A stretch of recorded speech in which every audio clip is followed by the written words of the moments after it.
ខ្ញ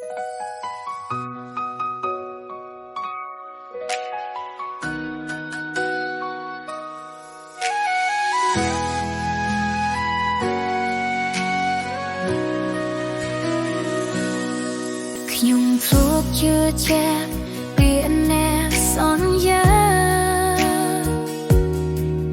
អ្នកប្រាប់ខ្ញុំថាស្នេហាអ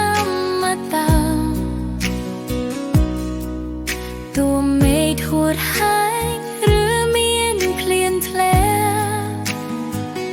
យើងទាំងពីរនាក់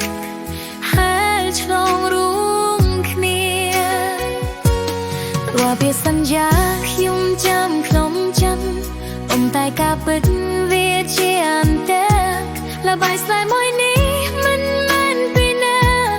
គេបានលួចលាក់ថែមអ្នកទី3ខ្ញុំមិនចង់ដឹងគេជាអ្នកណា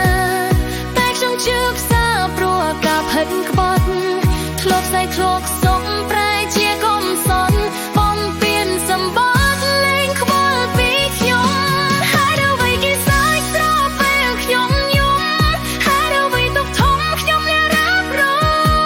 ងគេលួចលាក់ហើយក្បត់ក្រោយខ្នងហ៊ានខ្ដាច់ចំណងដែលចាំរងគ្នា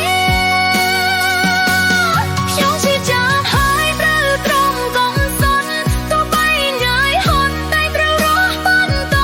កាយស្រារួយសំឡេងតែទ្រង់ធ្ងន់ជាងថ្មតែមិនអង្បរសំក្បែរទីឡើយ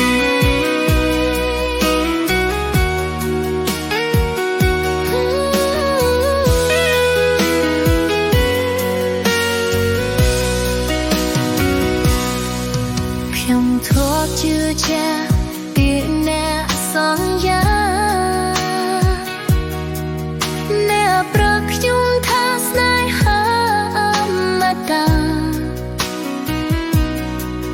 ទោះមេឃហួតហើយឬមានភ្លៀងធ្លាក់យើងទាំងពីរនាក់ហើយឆ្លងរួមគ្នារាល់ពេលសន្យាខ្ញុំចាំក្នុងចិត្តប៉ុន្តែការពិតវាជាអន្តរល្បែងស្នេហ៍មួយនេះ